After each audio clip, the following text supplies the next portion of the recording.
Olá, então a nossa conversa a partir de agora é com o Dimas Gomes, que é coordenador administrativo da Casa Pequeno Davi. Dimas, seja bem-vindo aqui ao programa Impressões. Muito obrigado aí, é um prazer imenso a gente estar aqui hoje conversando com você e estamos aqui à disposição para... Muito bem. Dimas, como a gente costuma fazer, a gente queria que você falasse um pouco, você nasceu aqui em João Pessoa, conta um pouco da sua trajetória antes de iniciar essa luta no trabalho de humanização com pessoas. Não, na verdade, eu não sou pessoa, sou paraibano, nasci no Brejo da Paraíba, na cidade de Arara. Fui trabalhador rural, também trabalhador infantil na minha adolescência. Depois, aos 18 anos, eu tive a oportunidade de sair do interior. Morei em outra cidade também, morei em São Paulo e depois cheguei a João Pessoa, e aqui em João Pessoa foi onde eu comecei. No interior eu tinha uma atuação na militância, na igreja católica também, eu comecei dentro dos movimentos sociais, nas pastorais sociais. Então minha formação cidadã, costumo dizer que começou dentro da igreja, nas pastorais sociais da igreja, e no movimento de juventude. No movimento de criança e adolescente eu vim trabalhar aqui em João Pessoa. Chegando aqui em João Pessoa, eu comecei a trabalhar como educador de rua. Foi uma experiência muito importante e, na verdade, a minha formação, eu sou formado em História, sou pós-graduado em História do Brasil e Paraíba, mas hoje eu atuo como gestor de uma organização e também atuei como educador de rua por um tempo com esses meninos e meninas que frequentava o espaço do terminal rodoviário de João Pessoa. Então trabalhei como educador da Pastoral do Menor e em 94 melhor, eu passo a trabalhar diretamente na Casa Pequeno Davi, assumindo já a gestão administrativa dessa organização, onde eu estou até os dias de hoje, estou na gestão da Casa Pequeno Davi. Você falou aí que teve um trabalho aqui em João Pessoa, antes de entrar na Casa Pequeno Davi, que foi lá no terminal rodoviário com pessoas à margem da sociedade, no caso, crianças. Como é esse trabalho? Isso.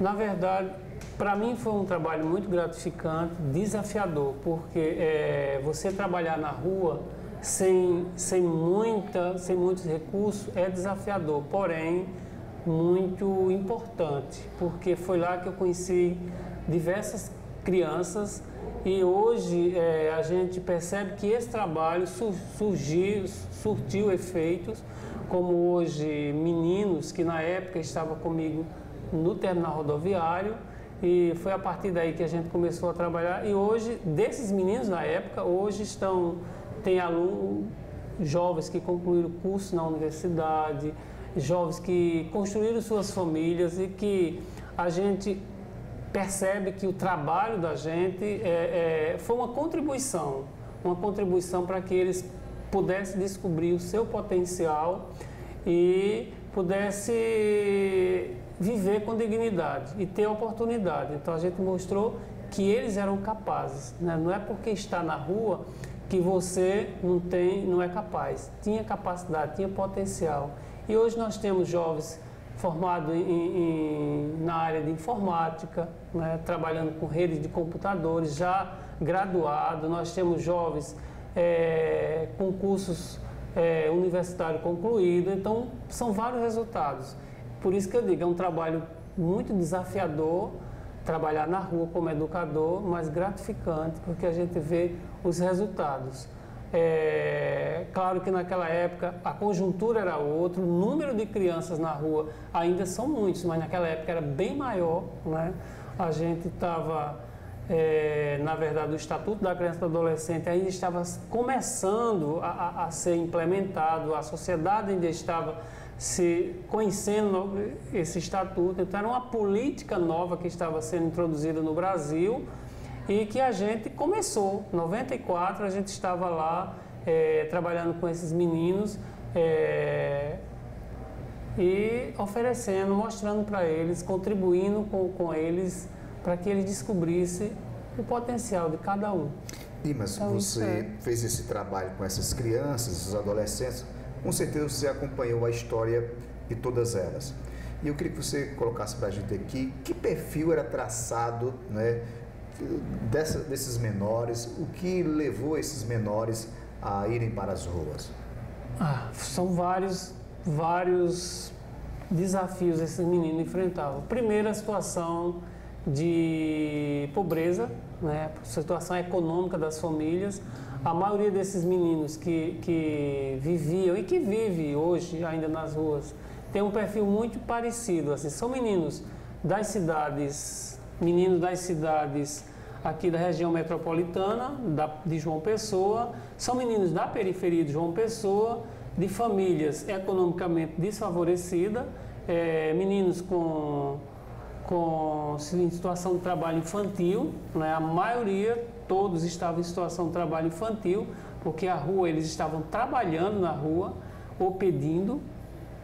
A rua, eles estavam ali conseguindo algum recurso, algum dinheiro para ajudar na manutenção da família. Então, são meninos de famílias completamente fragilizadas, meninos que, na grande maioria, vivia com a mãe. A grande maioria desses meninos são abandonados pelos pais, na verdade, viviam com as mães e assumia praticamente a manutenção da casa. Então, era uma situação mais ou menos parecida, e que vivia em situação bem difícil mesmo. Mas o econômico era o mais forte. Você traz aí na sua camisa uma frase de Herbert de Souza, o Betinho, era um sujeito muito ligado, conhecido pelos direitos humanos, na defesa dos direitos humanos. Como é que você entende os direitos humanos? Bem, direitos humanos eu entendo que, primeiro, é humano. Todos nós temos esses direitos. Todo mundo tem o direito de viver com dignidade, né? A dignidade, e o que a gente percebia naquela época e percebe ainda hoje, é que muitos direitos desses são violados, a maioria.